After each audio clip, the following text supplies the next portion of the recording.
ഈ സർക്കാർ അവകാശപ്പെടുന്ന ഞങ്ങൾ എല്ലാ ആശുപത്രിയും കെട്ടിടം പണിതു, ഞങ്ങൾ 5 നില 7 നില 8 നില കെട്ടിടങ്ങൾ പണിതുയർത്തിയിരിക്കുന്നു. കിബി വഴിയും അതുപോലെയുള്ള സാമ്പത്തിക ഏജൻസികൾ കൊണ്ട് ഞങ്ങൾ സർക്കാർ ആശുപത്രികൾക്ക് ബഹുനില കെട്ടിടങ്ങൾ നിർമ്മിച്ചിരിക്കുന്നു. ബഹുനില കെട്ടിടങ്ങൾ നിർമ്മിച്ചതുകൊണ്ട് ഞാൻ വീണ്ടും ആവർത്തിക്കുന്നു, പാവപ്പെട്ട രോഗികളുടെ ചികിത്സ, അവർക്കുള്ള വിദഗ്ധ ചികിത്സ ലഭ്യമാവുമോ? കെട്ടിടങ്ങളല്ല ആവശ്യം, മറിച്ച് കെട്ടിടങ്ങളിൽ കെട്ടിയതുകൊണ്ട് മാത്രം പാവപ്പെട്ട രോഗികളുടെ പ്രശ്നം പരിഹരിക്കുന്നില്ല. അവിടെ ആവശ്യമായ ഡോക്ടർമാരുടെ സേവനം ഉറപ്പാക്കണം. അതോടൊപ്പം തന്നെ മറ്റ് നഴ്സുമാരും പാരാമെഡിക്കൽ സ്റ്റാഫിന്റെ സേവനം ഉറപ്പാക്കണം. ഓപ്പറേഷനുകൾക്ക് ആവശ്യമായ എക്യുപ്മെന്റ്സ് നമ്മുടെ ആശുപത്രിയിൽ ഉണ്ടാകണം. ഇതൊന്നുമില്ലാതെ കേരളത്തിലെ ആരോഗ്യരംഗമാകെ മെച്ചപ്പെട്ടിരിക്കുന്നു, ലോകത്തിന് മാതൃകയാണെന്ന് അവകാശപ്പെടുന്ന ഒരു ഭരണാധികാരികൾ, ഒരു മന്ത്രി, അതുപോലെ തന്നെ ഗവൺമെന്റ്, ഈ ഗവൺമെന്റിനെ കുറിച്ച് യഥാർത്ഥത്തിൽ ഈ ഗവൺമെന്റിന്റെ പരാജയമാണ്.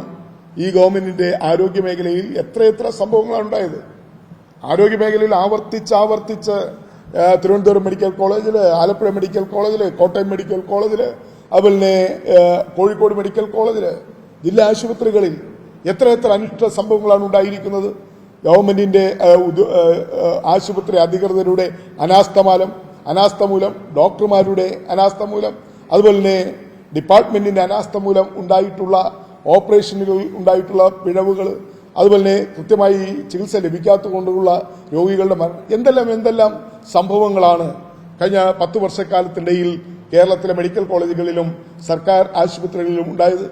ഈ സംഭവങ്ങളിലെല്ലാം ഇരയായിട്ടുള്ളത്, ഈ മെഡിക്കൽ കോളേജുകളിൽ നടന്നിട്ടുള്ള എല്ലാ സംഭവങ്ങളിലും ഇരയായിട്ടുള്ളത് പാവപ്പെട്ടവരാണ്. അതിൽ കൂടുതലും ദളിത് വിഭാഗത്തിൽപ്പെട്ട ആളുകളാണ്, രോഗികളാണ് എന്നതാണ് ഏറ്റവും ഖേദകരമായ വസ്തുത. അതുകൊണ്ട് ഇനിയെങ്കിലും ഗവൺമെന്റ് ഈ കാര്യത്തിൽ വേണുവിന്റെ മരണവുമായി ഉണ്ടായ കേരളത്തെയാകെ ഞെട്ടിപ്പിച്ച ഈ സംഭവത്തിൽ സർക്കാർ പ്രതികരിക്കണം. ആരോഗ്യവകുപ്പ് മന്ത്രി ഈ വിഷയത്തിൽ അഭിപ്രായം പറയണം. അതോടൊപ്പം തന്നെ ആരോഗ്യവകുപ്പ് മന്ത്രി എത്രയും പെട്ടെന്ന് വേണുവിന്റെ വീട് സന്ദർശിക്കാൻ തയ്യാറാകണം. എന്താ വേണുവിന്റെ വീട്ടിലേക്ക് ആരോഗ്യമന്ത്രിക്ക് പോകാനുള്ള പ്രയാസം എന്താണ് ആരോഗ്യമന്ത്രി ഈ കാര്യത്തിൽ ഇതുവരെയും പരസ്യമായി ഈ കാര്യത്തിൽ പ്രതികരിക്കാതിരിക്കുന്നത്? അപ്പോൾ ഇവിടെ ഒരു ആരോഗ്യ വകുപ്പ് മന്ത്രി ഉണ്ടെന്നെങ്കിലും ജനങ്ങൾക്ക് തോന്നണ്ടേ? അതുപോലും ഇല്ലാത്തൊരവസ്ഥയിലാണ് കാര്യങ്ങൾ മുന്നോട്ട് പോകുന്നത്. അതുകൊണ്ട് കേരളത്തിലെ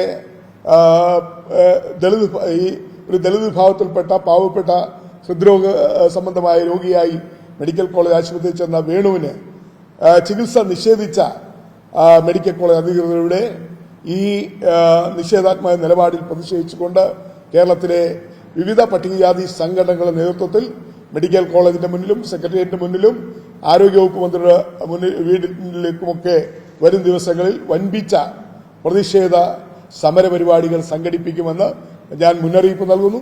അല്ലെങ്കിൽ എത്രയും പെട്ടെന്ന് വേണുവിന്റെ കുടുംബത്തിന് ആശ്വാസമെത്തിക്കുന്ന നടപടികൾ ഉണ്ടാകണം.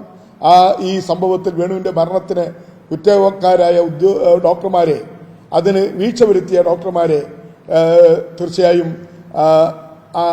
അതിന് അന്വേഷിച്ച് നടപടി എടുക്കണമെന്നാണ് എനിക്ക് അഭ്യർത്ഥിക്കുന്നത്. ഡോക്ടർ ഹാരിസ് എന്ന് പറഞ്ഞിട്ടുണ്ടല്ലോ, അദ്ദേഹം പറഞ്ഞല്ലോ മെഡിക്കൽ കോളേജിലെ ബെഡുകളുടെ സ്ഥിതി, ഒരു ബെഡിൽ തന്നെ തലതിരിച്ച് അങ്ങോട്ടും ഇങ്ങോട്ടും രണ്ട് രോഗികൾ കിടക്കുന്ന ദയനീയമായ അവസ്ഥ ഇന്ന് മാധ്യമങ്ങൾ റിപ്പോർട്ട് ചെയ്തിട്ടുണ്ടല്ലോ. തറയിൽ കിടക്കുന്ന 100 കണക്കിന് രോഗികൾ, അതും ഹൃദ്രോഗബാധിതരായ രോഗികൾ, അതുപോലെ തന്നെ മറ്റ് രോഗങ്ങൾ ബാധിച്ച രോഗികളെയാണ് തറയിൽ കിടത്തിയിരിക്കുന്നത്. ഇതെല്ലാം മറച്ചു വെച്ചുകൊണ്ടാണ് സംസ്ഥാന ഗവൺമെന്റ് ആരോഗ്യമേഖലയിൽ വൻ നേട്ടങ്ങൾ കൈവരിച്ചെന്ന് കൊട്ടിഘോഷിക്കുന്നത്.